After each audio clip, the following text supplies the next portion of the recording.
This Monday, North Korea has developed from being a regional threat to a, quote, global threat, unquote. The head of UN's nuclear watchdog said a Norway-based group that observes nuclear tests estimated an explosive force of 120 kilotons, which means the power of 120,000 tons of TNT. South Korean officers gave a more moderate estimate of 50 kilotons. The head of the Nuclear Test Ban Treaty Organization, which observes and supports the nuclear activity around the world, said North Korea's test triggered, quote, one of the biggest tremors ever recorded by our international monitoring system, unquote. The threat from North Korea has escalated due to the nuclear weapons combined with missiles. The next step for North Korea is unclear. Meanwhile, in Uruguay, a drug kingpin has been caught after being on the run for over 20 years. Rocco Morabito, an Italian mafia described by authorities, has been wanted since 1994 for drug trafficking and organized crime in Italy. After being caught in absentia, he was sentenced to 30 years in prison. Italian authorities saying that Rocco had been shipping drugs into Italy and distributing them into Milan. On Tuesday, a local boater discovered a body found in the Little Miami River. Warren County Sheriff said, the accident was reported west of the Mill Street Bridge in Morrow, but officials still don't know exactly where the body was located.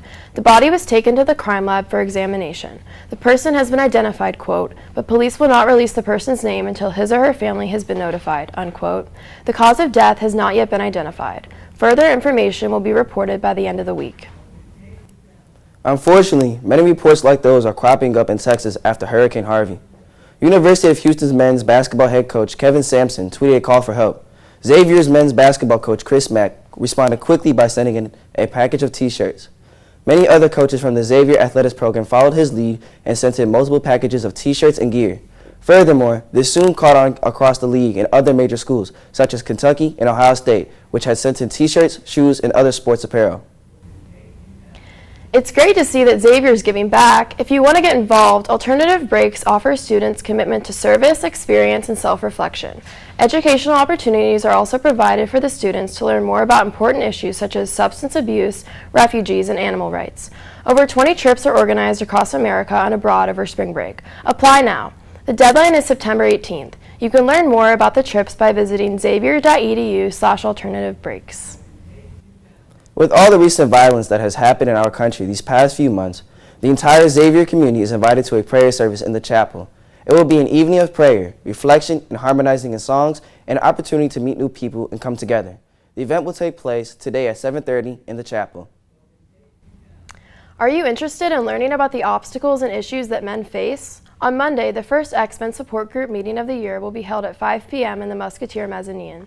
Come join Dr. Taj Smith, Henry Sauce, and Michael Meyer for the first meeting. If you can't make it to the meeting that week, we will meet every other Monday. Snacks will be provided. God is dead, according to German philosopher Friedrich Nietzsche. The quote first appeared in 1882 in one of his books called The Thus Spoke Zarathustra. On September 13th, theologist Walid El-Ansari, Christine Sunakoro, and philosopher Tim Quinn will discuss the infamous claim that, quote, God is dead, unquote, and the significance and role that God plays in our modern world. This event will be located in Kennedy Auditorium at 7 p.m. All right, that's all from the news desk, people. We'll be right back with Lucas Robbins and the Xavier Sports Report.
Good afternoon, Musketeers, and welcome back to Xavier Sports.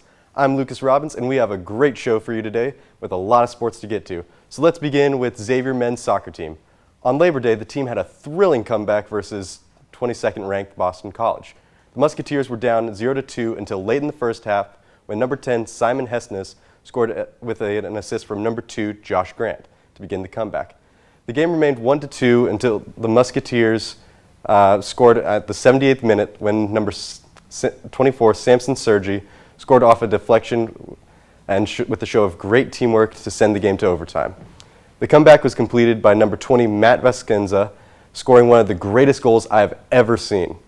Go to the Xavier men's soccer page to see Vasquenza's very clutch shot.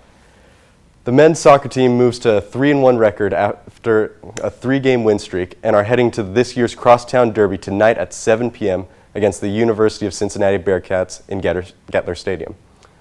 With the Musketeers riding a huge wave of momentum, I expect they will continue to impress and keep that win streak alive. That said, the team needs you to come out in droves to the game, so be sure to head over to UC tonight to support them. Last Sunday, there was another stunning overtime win for Xavier Soccer, this time with the women's soccer team against OU. Again, in a double overtime victory, the women's soccer team won with 2-1 with some outstanding performances.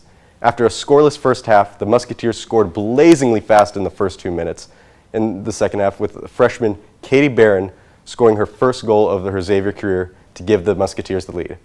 OU was held scoreless for over 80 minutes, but a late goal sent the game to overtime 1-1.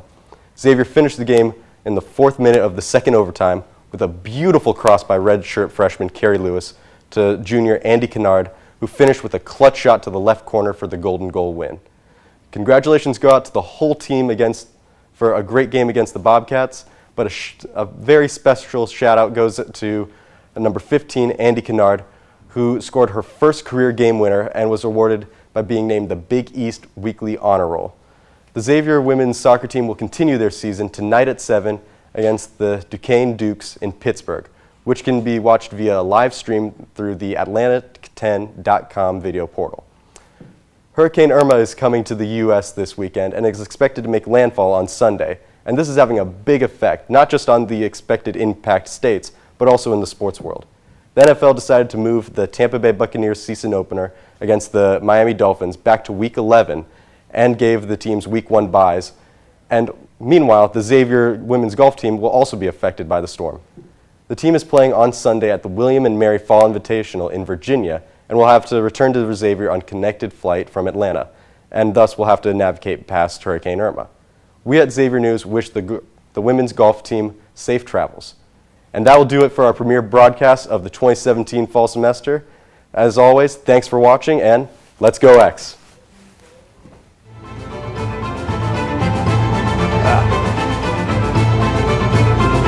Sorry.